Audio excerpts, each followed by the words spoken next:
My name is Joshua Bichet, and I'm a PhD researcher at Paris 1 Pantheon Sorbonne University, as well as a research assistant at EuroExpert since 2020. This presentation will outline how EuroExpert has engaged in trainings and capacity building with legal professions and cultural experts. I will focus here on why and how these programs are developed and how they have been delivered so far.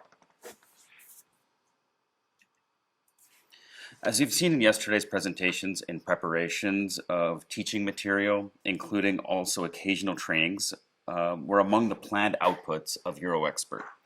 For example, the quantitative questionnaire also included questions on whether training was considered to be useful.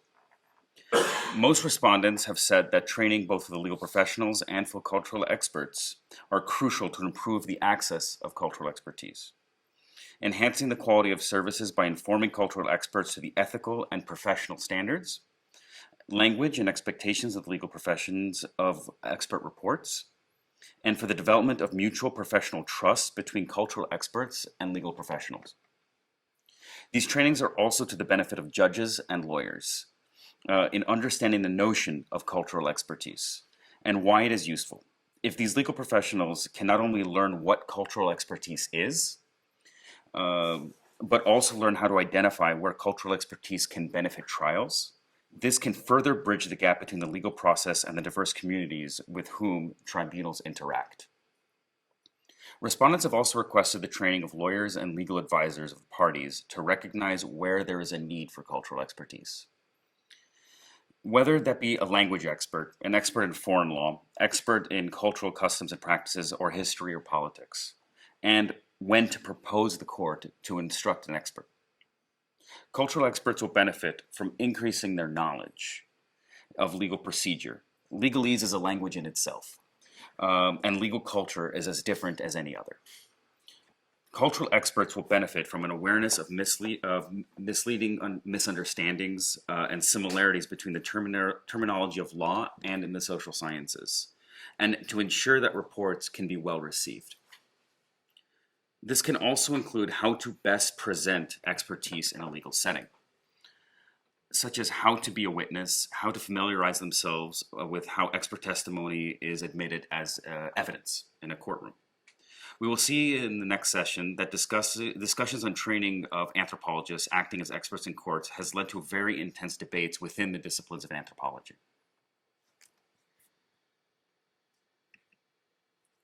I will focus on 5 trainings we've engaged with. In France, the EuroExpert team has engaged in the training for judges, which is regularly provided at the ENM, or the École Nationale de la Magistrature, or the National Judicial Academy, which is in Paris. The training at the Islamic courts in Indonesia, training in Pakistan Judicial Academy in Islamabad, and finally, very recently, following the initiative of Judge Ciavanini, who is president of the tribunal in Pisa in Italy, they've solicited EuroExpert's advisory role for the systematic adoption of cultural expertise and the training of both judges and experts.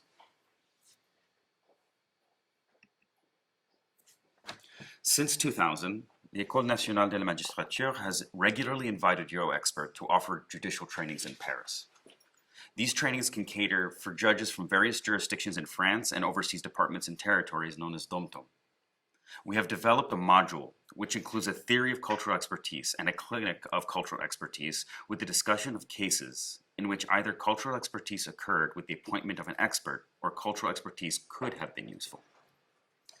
But an expert was not appointed in the end. As we have seen in yesterday's presentation, France has developed 3 main types of cultural expertise: cultural intermediation, an in-house expert at the CNDA, and in terrorism cases. This training engaged with 3 cases not only in a descriptive manner of their facts, but also on their holdings. They adjusted the facts in hypothetical ways to encourage the attendees to reflect on how they could identify in the future the need for cultural expertise in court. In addition to the general module on cultural expertise in France, we've also developed modules on specific fields of law. For example, judicial fairness, Islamic law, and international commercial arbitration. These modules identify the impact of culture in the various fields of law, Even in the most specialized ones, terms can mean different things in different cultures. How legal enforcement or interpretation can change between jurisdictions, which may be involved in interpreting an arbitration agreement. Relevant to proceedings such as how to call witnesses, or rely upon or enforce a settlement. And even how different countries may have different sociocultural requirements for the naming of arbiters. Cultural expertise is relevant also for judicial fairness, which is a well-known component of legal practice at the global level, but also the implementation would lead to potential misunderstandings following its context.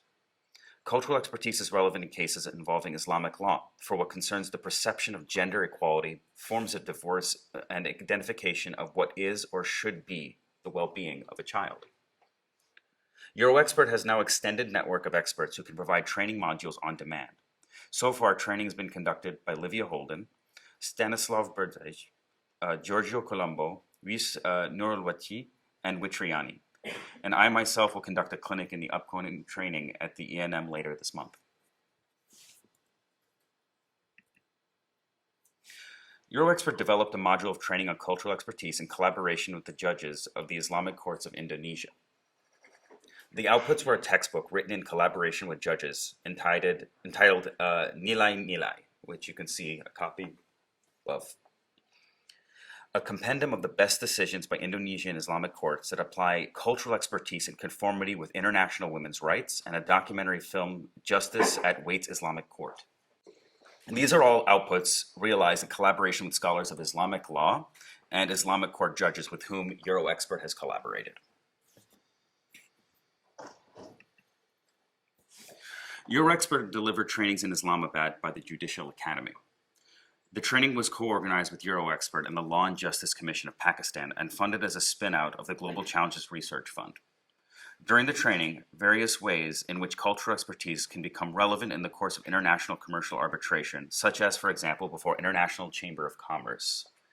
The training included both theory and practice and ended with an exercise in hypotheticals to discuss with the participants how to spot the need for cultural expertise, and when and for what experts should be called for. Finally, there has been a recent push by the Tribunal of Pisa to establish a list of experts who can be called on by the courts to assist in acquiring the necessary cultural knowledge. When the Tribunal of Pisa began the process, they reached out to EuroExpert to assist and advise. I hope that Judge Civinini, who is the discussant of this session, can tell us more about this bold initiative. But we have appreciated her long-time collaboration and support and are particularly pleased and interested that the judges are increasingly taking the initiative to contact us and share their experiences with cultural expertise. The data that we have collected show that a widespread request for training by both the members of the legal profession and by experts, EuroExpert has been regularly solicited as an advisor. These experiences have been overall successful, even when very demanding, but also show that there's a scope for productive collaboration between the social sciences and the legal profession.